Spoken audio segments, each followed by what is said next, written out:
120 MCQs हैं कि ovulation is induced by dash hormone secreted bye pituitary gland. तो ये ल्यूटिनाइजिंग हार्मोन है, इसको LH हार्मोन भी हम कहते हैं, LH।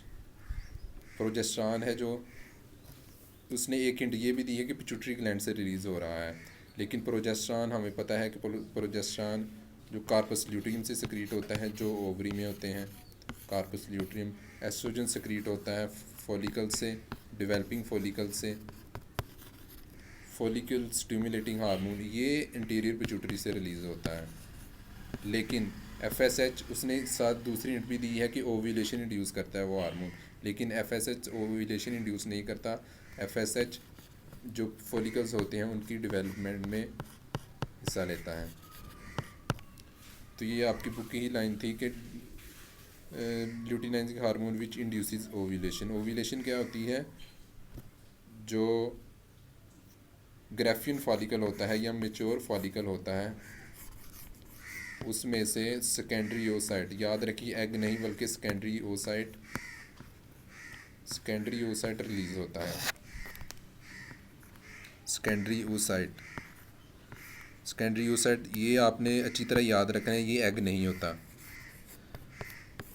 अगर आपसे वो पूछ ले कि एग कहाँ पे बनता है, तो एग बनता है प्रॉक्सिमल पार्ट ऑफ ओविडक्ट में, क्योंकि वहाँ पे स्पर्म और एग फर्टिलाइज होते हैं।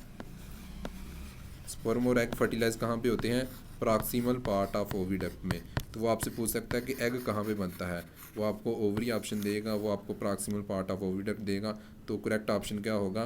Proximal part of oviduct. 120 123 MCQs हैं हमारे पास के which of the following can not be cured by gene therapy. SCID हमें पता है कि यहाँ पे रेट्रोवायरस इस्तेमाल होता है, रेट्रोवायरस इस्तेमाल होता है जीन थेरापी के लिए, ये ऑप्शन तो नहीं हो सकता। ट्यूबरकोलिसिस, ट्यूबरकोलिसिस।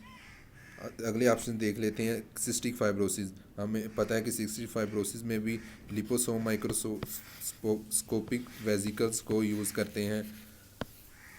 कैंसर, कैंसर भी हो सकता है, लेकिन ये जो ट्यूबरकोलिसिस है ये नहीं हो सकता। TB जीन थेरापी के लिए, जीन थेरापी से इसको क्योर नहीं किया जा सकता। कैंसर को किया जा सकता है बोन मैरो सेल्स को रिप्लेस करके, बोन मैरो सेल्स को रिप्लेस करके।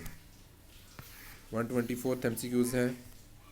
Vaccination for all these have been developed except. तो ये तो हर किसी को आता होगा मेरे ख्याल में। कैंसर की नहीं आई बल्कि सबकी आ चुकी है, पोलियो की भी आ चुकी है, मम्प्स मीज़ल्स की भी आ चुकी है, कैंसर की नहीं आई।